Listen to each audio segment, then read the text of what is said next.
Okay, in case you don't want to stick around for my really long explanations and handwriting all of these sheets of paper, I will start off by showing you all of my notes, and then if you do want to stick around for my explanations, you can do that. So here's page 1, and we got page 2, and then page 3, page 4, and this is the last page. Ta-da! Okay, stick around if you want to hear the rest of the explanation. Otherwise, happy baking! Why hello! I am going to write out my macaron recipe since I can't share links on the YouTube. So, we are going to make, how do you write an F? French macarons. For your oven, you want it to be either 325 degrees Fahrenheit if you have a convection oven,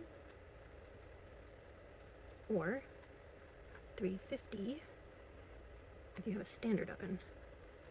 Convection ovens are the ones that have fans in them and they blow the heat around.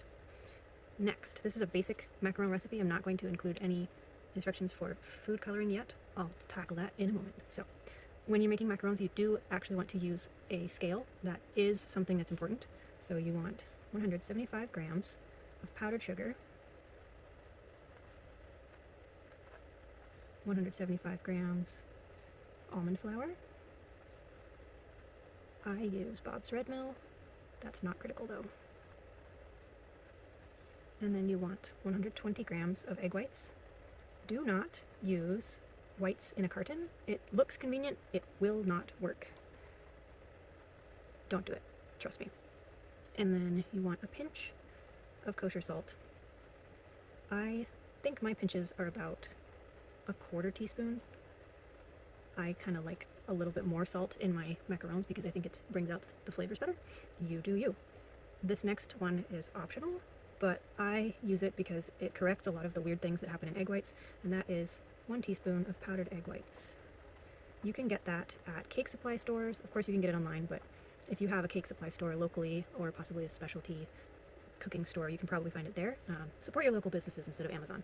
This is optional, but what it will do is it will correct for too watery egg whites if that's something that you have. A lot of people who talk about how hard macarons are to make will talk about how they leave their egg whites in a container in the refrigerator with some plastic wrap and some holes poked in it overnight to dry them out a little bit.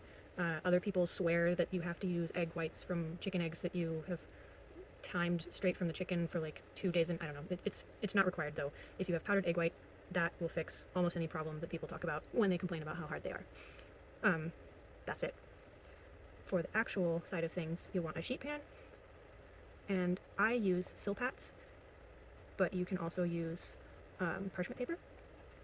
That is also important because it's easier to get your little cookies off of the Silpat or the parchment when they're done, and when I'm making them, I take them off of the sheet pan pretty quickly so they don't overcook, and this makes it a lot easier to do that. If you don't have those, you're going to end up with cookies glued to your sheet pan. Not recommended. Then you want to grind your almond flour and your sugar together, the powdered sugar. Should have written that first, but whatever. In a food processor until it's fine.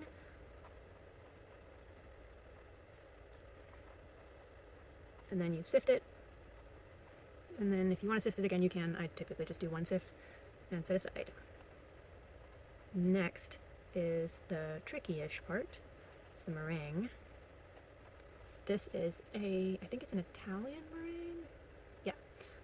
So what you'll do is you will put the egg whites, both of them wet and dry, and the salt into your mixer. If you don't have a mixer, you can also use one of those hand mixer doodads. It's perfectly fine to do that too. On medium with a whisk. And whisk that until it forms soft peaks. And that's when you kind of, if you take the whisk off and you hold it up vertically, the egg whites should sort of droop like that. The other way you can tell that it's at soft peaks is as it's mixing, the whisk will start to make trails in the egg whites, and once you start to see that, that means it's at soft peaks. It is approximately 2 minutes, but I never use a timer because it's better to look at it. Once that is at soft peaks, then you gradually add the sugar, which I did not put on here, my bad. You need 120 grams of sugar. Table sugar.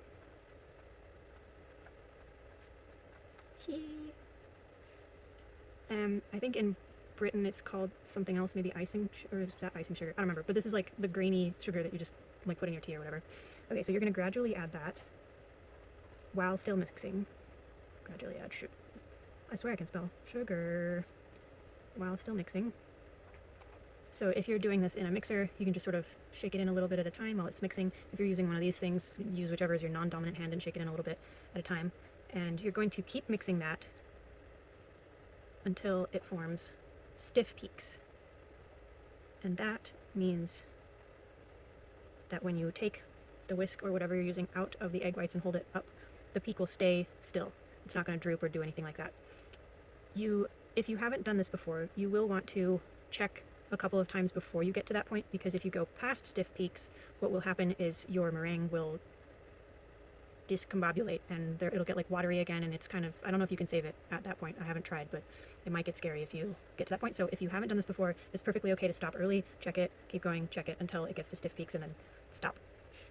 Next, what you're going to do is add the almond sugar mixture. And you're going to do that gradually using a sifter. So you'll sift a bit on top, and then what you're going to do with a spatula, so you've taken this out of your mixer, or you've removed your beaters if you're using a hand beater, set everything aside. You'll sift the sugar onto the top and sort of make a J in your batter, and you can sort of turn your bowl around and make a J, and you're going to just gently do that until, if you pick up some batter and then let it drop back into the bowl, it should sort of flow like lava, and when it lands back on itself, it should sort of stay there for a couple seconds, maybe 15 to 20 seconds, that's more than a couple, but whatever, and it then will sort of incorporate back in again. So you actually mix it farther than you would think that you need to. If it's actually starting to flow, don't freak out. You do actually need to get it to more of a pourable consistency. So you're going to fold with a spatula, making J shapes until it makes a magma consistency. That's hard. 15 to 20 seconds to, how do you write that in words? Dissolve back into the batter. Okay, so that is also important to not overmix. If you do, your cookies will end up sort of spreading too much. Okay, so next what you want to do is get your prepared baking sheet. And if you want to, for precision, you can take a compass or a lid or something and make a bunch of about 2-inch diameter circles. And I actually, because I use a silpat, what I do is I have a parchment paper that I've drawn a bunch of these circles on, and I put it under my silpat as I'm piping. Let's see if that's accurate. Where's the... This one's 2 inches? Okay, it's less than 2 inches. I lied. 1.5 inches, perhaps? Which one of you is 1.5? Stop me if you see that first. Yeah, okay. It's about 1.5 inches. I make them at this size because they do end up spreading a little bit as they cook, and I think I put them about 1 cookie width away from each other, so you can stack as many as your sheet will fit with 1.5-inch diameter cookies. So you need a pastry bag and a 1/2 inch or larger pastry tip. So 1/2 inch or larger pastry tip. And it doesn't have to be fancy, just an open hole in a pastry bag. And what I like to do is I get a tall drinking glass, and I will assemble the pastry bag and the tip, and then put it in the drinking glass, and then fold the bag over the edge of the drinking glass so that I don't have to like fiddle around with it flopping. This also helps you not get too many holes in, or air pockets. The other thing I do is I actually fold the tip up, so as you put it in the cup, make sure it's folded up so that it's not going to start leaking into your cup. And then you'll take your batter and gently scoop it from your bowl into the pastry bag, and you may or may not be able to fit all of your batter into the pastry bag. I can't remember if I end up doing it in 2 batches or not, but it doesn't matter. And then you remove it, and you will pipe them onto the baking sheet, and as you're doing that, you put the tip pretty close to the sheet and sort of let it flow out And then as you're pulling it up, if you want to try and get that really smooth top that people do, you'll sort of do this kind of a motion with the bag, so that as you're leaving and stopping your pressure with your hand, it sort of smooths off the top of the cookie instead of leaving a little doop. And if you've gotten your batter correct, also, it should end up just sort of smoothing back in again, which is why you're doing this portion of the mixing portion, because if it's gotten to the right consistency, it should collapse back into itself. Hello, Windows. So yeah, so you're going to do that, pipe them all out, and then in order to get rid of any air bubbles, my recipe says to lightly tap the cookie sheet, but what I like to do is take it over to something carpeted and just drop it on the floor from about, I don't know, a foot or so, and I do that twice maybe, and that seems to work pretty well. After that, so you're going to pipe those onto a sheet. Distance between cookie is about an inch.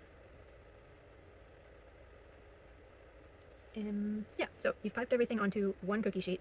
I would not attempt to do multiple cookie sheets at once, and I would also not try to do baking multiple sheets at once, especially if you're a beginner. You want to try just one sheet and see if you've gotten that correct in the timing. Otherwise, what can also happen is if you've got two sheets in there, one of them's they're gonna cook unevenly, and that's just weird, so don't do that. Your tray in the oven should be roughly in the center, and you're going to bake them for about 12 minutes. So bake at that temperature approximately 12 minutes. And at 8 minutes, you will open oven door a teeny bit, and also do that at 10 minutes. So you'll just sort of crack it and then close it. And this is to vent some of the steam out of the oven. Sometimes to vent the steam. And then do that again at 10 minutes. Here. Sometimes I'm lazy, and instead of doing that, what I'll do is I'll take a hot pad, and stick it in the door of the oven so that the oven door is just a smidge open, and then I walk away, and that works perfectly fine for me. Once they are done, you should sort of see a little bit of a foot. That's what they call the little edging around your cookie. That's the foot. They have little feet. So once your cookies are out of the oven, take them off of the baking sheet and let them cool like that. And they need to be cooled to room temperature completely. So remove from the sheet. This is to keep them from overcooking. So remove them from the hot sheet pan and cool to room temperature. You can do this the day before, or even a long time before you decide to fill them. And in order to keep them, you can refrigerate them for about maximum 48 hours. So I wouldn't use that normally, but I don't like how you can see it through there. So storing the shells, you can refrigerate. Does refrigerate have a D in it? I always want to put a D in it. There's no D. Okay, cool. Up to 48 hours. Or you can freeze them for kind of indefinitely. They won't last indefinitely because you'll eat them. And if you're anything like me, you'll be too lazy to make buttercream, and you'll just pull a couple of cookies out of the freezer and eat them straight like that, kind of like you would with Thin Mints. Yeah, so you can freeze about up to a month. And either one you choose, you need to store them in an airtight container. And that is because they have a lot of sugar in them, and sugar is hygroscopic, which means it will absorb the moisture in the air. This is another thing that people will claim is important when you make macarons, is the humidity of the environment that you're in. This might actually be more of a deal if you're working in like a production kitchen or production bakery where there's a lot more heat and steam in the environment. But I live in a reasonably humid place, and I haven't had problems. I think the dry powdered egg white basically corrects for anything that you could encounter, so that's never been a problem for me. So that's storing them. Using them, you can do anything. You can make buttercream. I do not recommend American buttercream because it's disgusting. Preferably Swiss buttercream, or what are the other options I have? Any kind of buttercream you like, really, except don't use American buttercream, please. Just don't do it. Promise me you won't do that. You can do ganache. You can do, oh, one of my favorite things to do is make a vanilla buttercream and lemon, what's it called? Lemon curd. So delicious. What else? White chocolate ganache, dark chocolate ganache, milk chocolate ganache. Flavor your buttercream with whatever the heck you want. When you use a combination of buttercream and lemon curd, what you'll want to do is take the cookie, that's not a circle, whatever. You'll pipe the buttercream in a circle and make sort of a wall of buttercream. And then, so that's your buttercream. Because that isn't going to move around. It's because it's got butter in it, it will stay still. And then you pipe your blob of whatever. So this could be jam or lemon curd or whatever.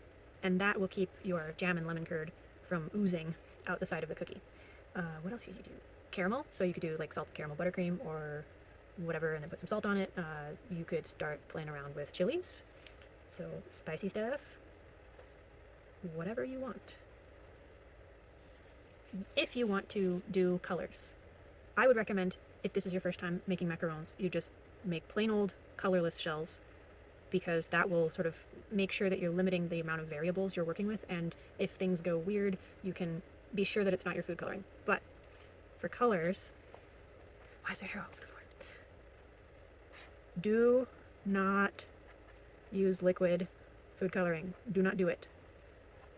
The reason for this is because of these precise measurements. This is measured in this way because it has to be exactly this hydrated and no more and no less. If you add extra liquids into the batter, your cookies are going to come out not like that. They're going to spread more, etc., and you will be sad. In order to get around that, you can use powders. If you use a powdered color, you will want to substitute some of the powdered sugar in the powdered sugar almond mix so that you don't change the hydration. That's probably not that big a deal, especially because with food coloring you're not going to add that much food coloring, but if you want to err on the side of caution, you could do that. There is also food coloring paste or concentrated food coloring. So that will end up looking more like a thick goo.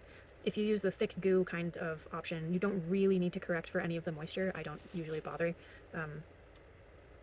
And when you're doing colors, the point you will add them is back when you're making the meringues and adding sugar. So you'll want to not change this portion. You can add the color in here. And if you're doing that, what I would recommend is add it right when you start adding the sugar and add it a little bit at a time. But while you're doing that, you need to make sure that you haven't gotten to stiff peak, because if you do that and you still haven't gotten the color you want, you should just stop, because you can't keep mixing.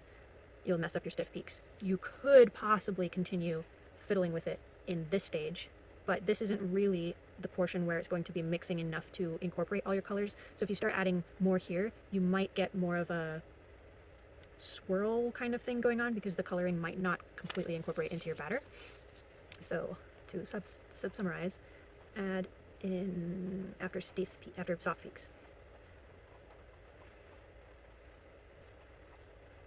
To the meringue. And the other thing that you can play around with is, instead of using colors, you can use cocoa powder. So you can make a chocolate flavored meringue cookie. And if you do that, you'll substitute some of the powdered sugar for cocoa powder. So another option there is cocoa powder. Cocoa powder. You can also use espresso powder. So basically anything powdered you can add to make a color. You could use matcha powder to make it green. Some people use powdered berries, so you can use like freeze-dried strawberries, freeze-dried raspberries. I think there are also things like squid ink that you can get super dried. Beets, you can get freeze-dried beet powder.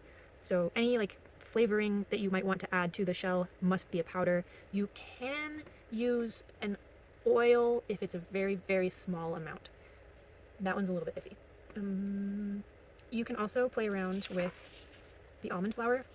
So you could, if it's pistachio, hazelnut, walnut, you can play around with replacing between 50 to 100% of the almond flour with those flours. The more oily nuts might not work quite as well, but that's an experiment to play around with. What else? Oh, spices. Yeah, you can add spices because those are a powder, so spices. So if you want cinnamon flavored macaron shells, nutmeg, clove, I could list all the spices, but I'm sure you can figure that out. Pumpkin pie spice, cardamom, all kinds of stuff. If you're adding spices or powder like that, those should go in to the almond sugar mix when you're doing the pulverization, because that'll mix that in and that will incorporate it nicely. What other things do I have on my list? Oh, for the cocoa powder ones, I have an actual specific recipe for that. And that, what you'll do is instead of 175, instead of this recipe, you'll do 160 of almond, 160 of powdered sugar, and 25 grams of cocoa powder. Cocoa pow! And the rest of the recipe will stay the same. So 120 grams of sugar, 120 grams of egg whites, powdered egg whites, kosher salt, etc. Fill with whatever the heck you would like. I think that's the basic recipe. Tips and tricks. So you should always sift. Always sift. That is so that you don't get lumpy shells. So if you don't sift, you won't get that really smooth, glossy top of your shells. You could age your egg whites. I usually don't remember to or bother, but if you want to get super fancy with it, like I said, you can take your egg whites out of the egg, put them in a container with some plastic wrap on top and poke it. So in container, in the fridge, obviously. Please don't hurt yourself. Fridge. See, I spell fridge like this, but refrigerator doesn't have a D in it. Container. Plastic wrap. Wrap. It's getting late, I can't spell. Poke holes in it. And you can do that for 2 days up to a week. Food coloring. Gel or powder. Never ever liquid. Never. Don't do it. We already covered the batter should flow like magma. It shouldn't be too liquidy, it shouldn't be too stiff. When you let the ribbon of batter go back into the bowl, it should sort of disintegrate within 15 seconds. If your batter is looking too thin, so this is troubleshooting. Troubleshooting, that's one word, but I capitalized it. So, too thin. Add almond flour. Just a smidge. Yeah, until it gets back to the consistency of magma. If you can tell if it's overmixed if you get your shells are spreading too much. Too much. If your batter looks wet, I'm just gonna pretend. If it's hard to pipe it, so if you're having the batter just like bloop all over the place as you're taking the tip from circle to circle, that is an indicator that you've mixed it too much. And if your shells are flat, that's also an indicator, because that means they spread out too far, or they didn't, no, not spread out too far. If they're flat, that means that you mixed too much and you deflated too many of the air bubbles in the meringue. And so your cookie should look kind of like this, with little feet. Little feet. And it should have sort of a little cute little line. Delicious, delicious buttercream on the inside. Little feet. Cookie. Oh, I forgot to talk about matching the cookies. I typically, before I store them, I go around and find shells that roughly match up the same as each other, and I sort of stack them in my container next to each other so that when I go to do the filling portion, I just pull out 2 of them, goop them, and then put them back. If you didn't mix enough, you will get other problems. And that means that you would have no foot. Sad. Popped up crust. I think that means that if you get little like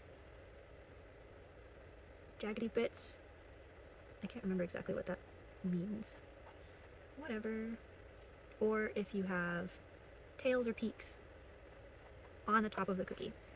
So as I was mentioning when talking about the piping, as you're removing the piping tip from the top of the cookie, this portion here should squish back into itself. And if you haven't mixed it enough, you'll get a little, like a bloop here. And because it's not been deflated enough, that will just stay there. I think I might have described the piping slightly incorrectly, because what I do is I put the tip there and I just squeeze and let it sort of flow out until it fits the size of the circle, and then do the little whoop. If I was actually making these, I would record the whole thing, but it's this time of night right now, so no videos for that. What else?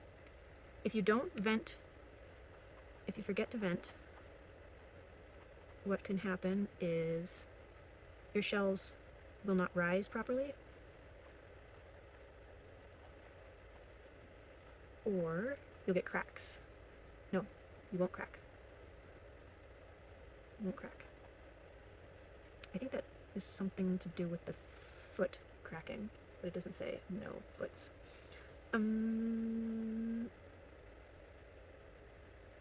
If you have a hard time removing your macarons from the parchment cookie stuck,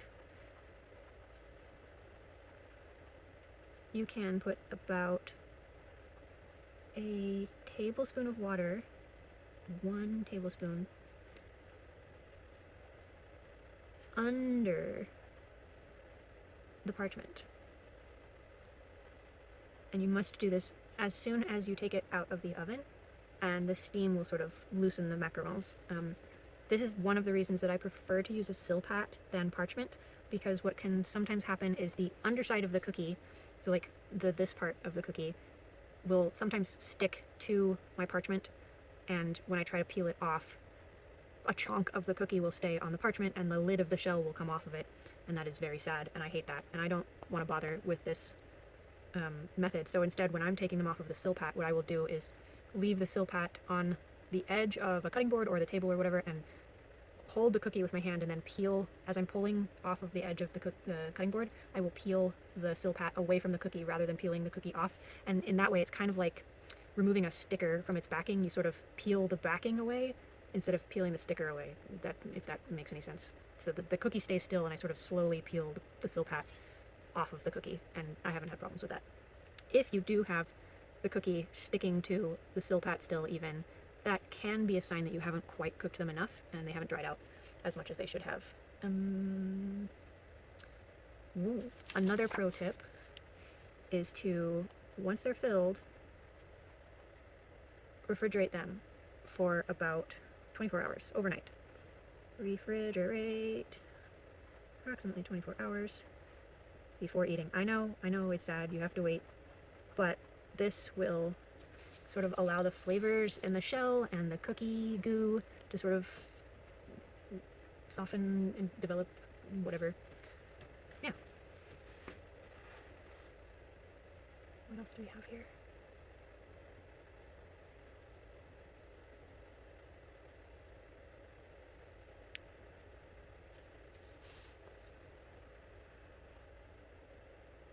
Okay, I also have, before closing up, I just noticed that this is 42 minutes long, so I'll probably take some screenshots of the papers by themselves and just put that at the beginning in case anybody doesn't want to listen to the whole thing.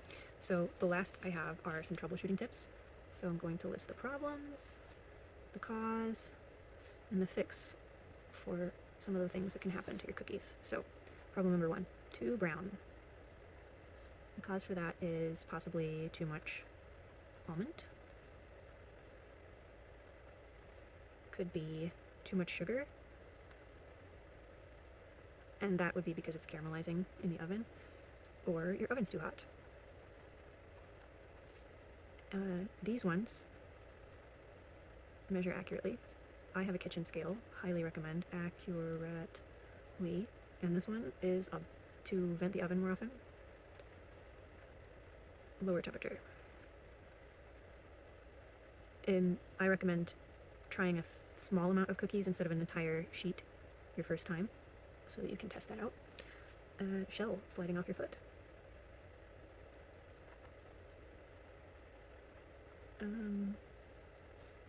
That could be too much almond, or Too low oven. Heat. Same corrections for this. Measure properly. Measure better! This could be if you tried to cook multiple sheets in there all at once. Close the oven quicker. Fewer sheets of cookies if you're putting multiples in there. Again, I only do one sheet at a time because I don't trust my oven. Another problem, batter too stiff. This is if you have the peaks on your cookies or if it's really difficult to pipe them. So this is too much almond flour, possibly. Also, you may not have mixed it correctly. You need to mix it a little bit more. Again, measure.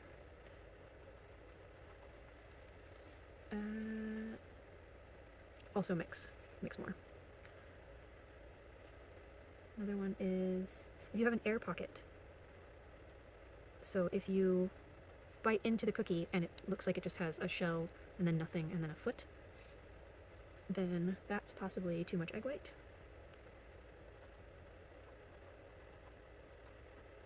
Or your oven's too hot. So obviously lower the temperature. And again, measure properly. If you have the center rises high and then cracks, so it'll look like this, and you'll be sad. Crack. That could be too much egg white again.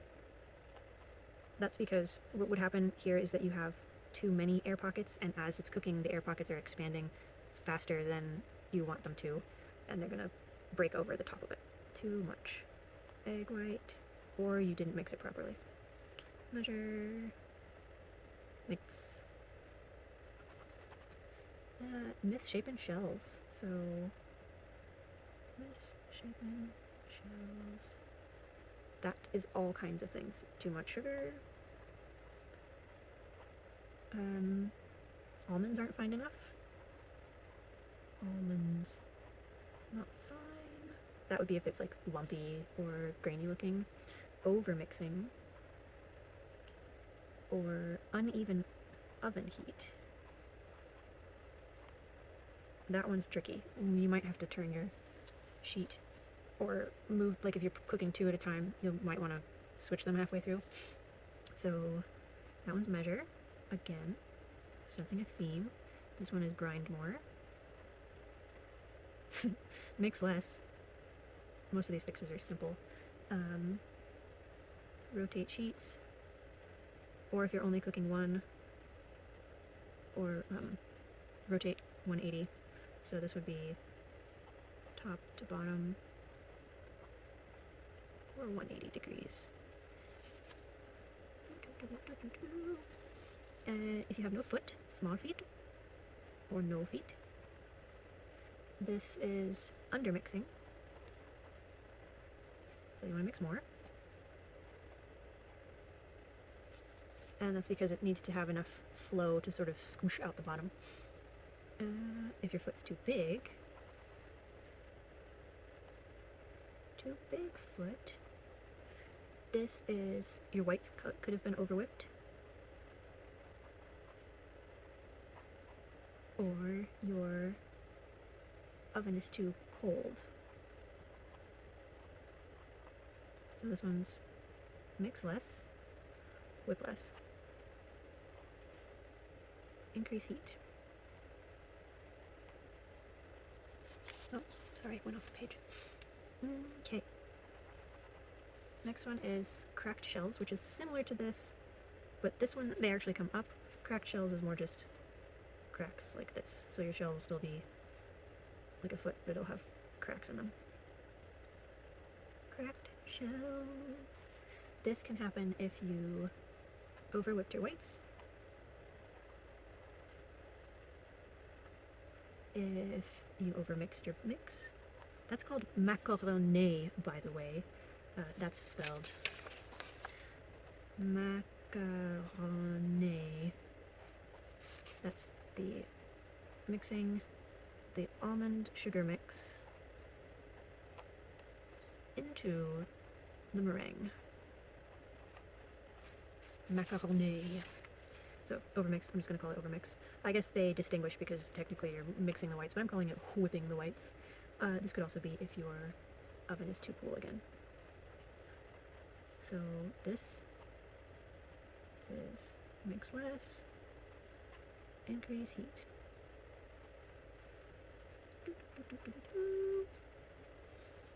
Points on your shell. We already covered this technically. That's what it would look like. This is under mixing. Yes, yeah, batter too stiff. So your batter's too stiff, which means you need to fold it longer. Fold it longer, or measure correctly, because you could have put too much almond in. You could also let your batter sit. Let batter sit for an hour to sort of relax before you're piping it. That'll also help it hydrate more. You could also have a sub-variant of this is cracked shells only at the edges of the pan. At the pan edges. Edges. And that could happen because your oven is uneven. And to fix that, you're going to need to turn your pan or rotate them if you have multiple in there. Next page. So got all those. We only have 5-ish. Wait, is there another page? No, okay. Just a couple more. So, and we have problem, cause, fix. Okay, we did points on the shell. So if your shells are too chewy, they shouldn't be like taffy, really. They should have a little bit of tooth, but not like sticky, I guess, is what I'm trying to say. And this can be caused if your oven temp is too low, or your proteins overcook, which is weird. So for that, bake fewer sheets at a time.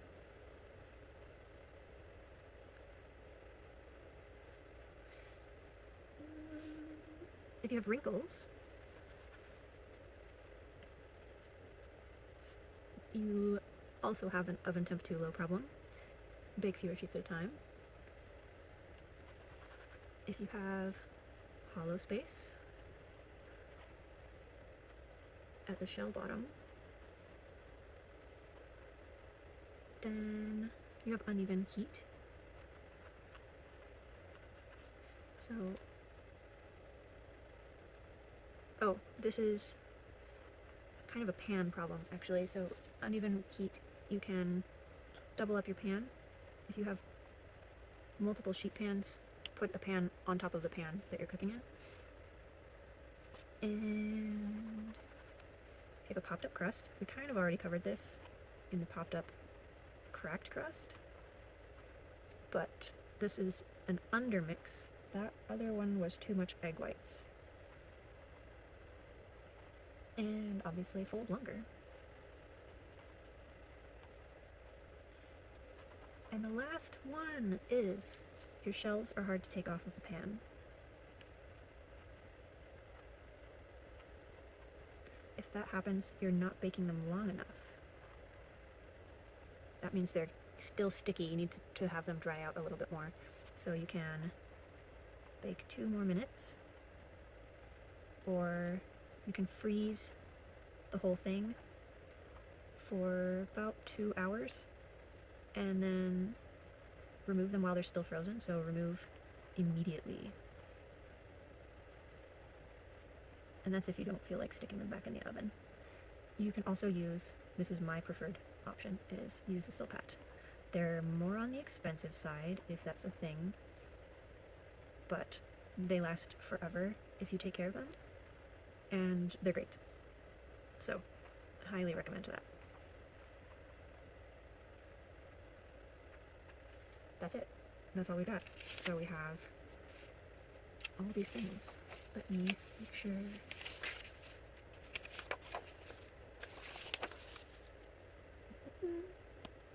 preferred. Yay! So, apologies for not having an actual demonstration of this, but again, it's too late and I don't want to make macarons right now. But happy macaron making. Good luck.